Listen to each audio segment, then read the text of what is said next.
Pemirsa TV One dimanapun Anda berada, dulu ada satu kaum yang kaya raya. Kota itu di bawah kaki gunung Vesuvius di Italia. Udaranya sejuk, tanahnya subur, anggurnya besar-besar, buah-buahannya hebat-hebat, sehingga semua hasil kekayaan alamnya dijual membuat mereka jadi kaya. Mereka mampu membuat kota, dan mereka mampu membuat kota modern, rumahnya bertingkat, ada drainase pembuangan air, jalan rayanya bagus, kotanya dipagar bagus-bagus. Karena tanahnya itu sejuk, banyak orang-orang dari kota-kota lain dan negeri-negeri lain datang ke situ, lama-lama membuat perzinahan di situ.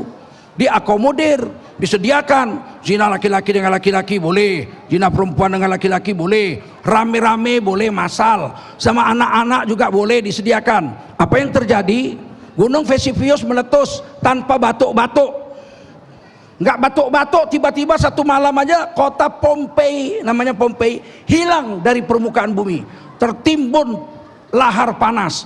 1000 tahun lebih nggak dapat di mana tempatnya. Akhirnya dicari-cari, didapat petanya, digali, ternyata kota itu orang-orangnya masih ada lengkap dalam bentuk patung-patung, tapi orang asli yang dalam posisi-posisi sedang berzina.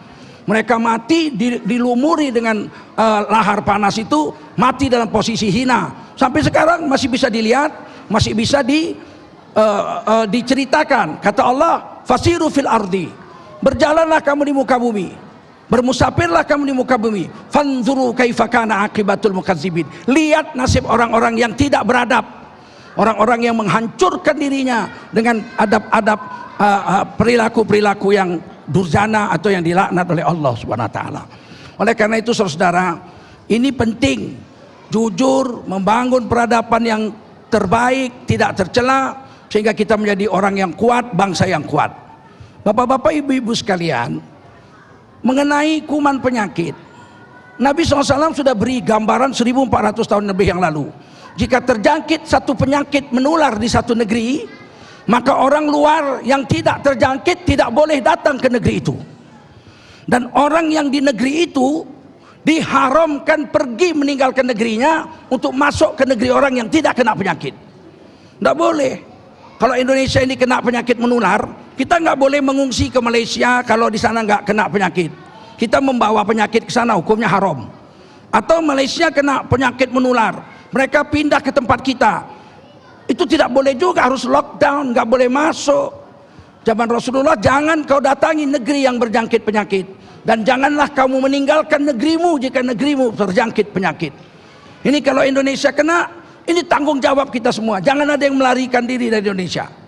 Semuanya kita gunakan sekuat tenaga kita untuk mengatasinya bersama-sama. Nah, bagaimana cara mengatasinya? Pertama, kata Nabi, wadawu mardokum bisodaqoh. Kalau kita kena sakit, untuk mengobati penyakit yang paling manjur, kata Rasulullah, obati orang yang sakit diantara kamu dengan bersedekah.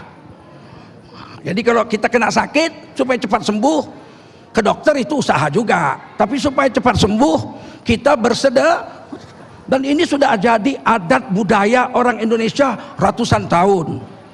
Di kampung saya dulu, kalau ada anak kecil sakit 7 hari demam nggak sembuh, ibunya masak nasi, terus masak urap, terus rebus telur dipotong 8, potong 8, miskin nggak kaya, potong, terus goreng ikan asin kresek, itu yang paling murah, digoreng pakai tepung jagung.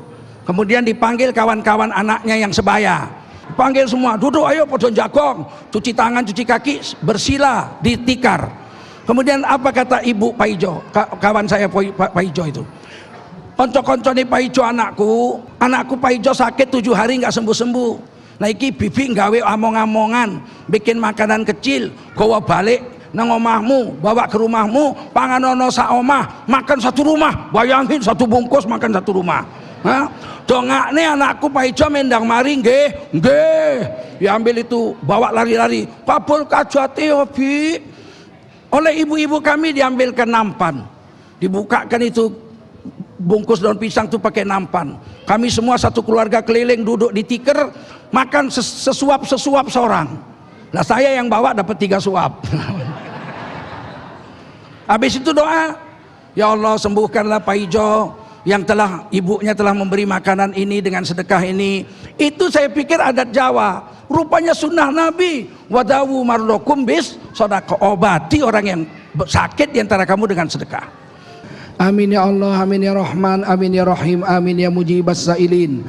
Allahumma bisirril Fatihah wa bi barakatil Fatihah istajib du'ana wa hajatana ya Allah, wa tamim taksirona bi rahmatika nastaghits. Ya Allah, Engkau jagalah diri kami, keluarga kami, anak istri kami, cucu cicit kami, negara kami, bangsa kami dari segala macam cobaan yang tak mampu kami memikulnya.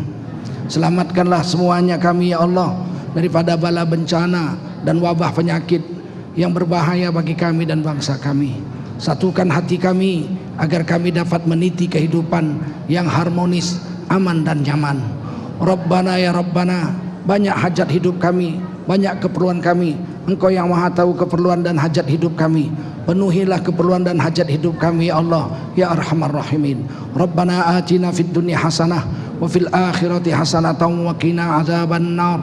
Wa sallallahu wasallam ala nabiyyina Muhammadin wa ala alihi wa sahbihi ajma'in. Subhana rabbika rabbil izzati amma yasifun wa salamun alal mursalin walhamdulillahi rabbil alamin.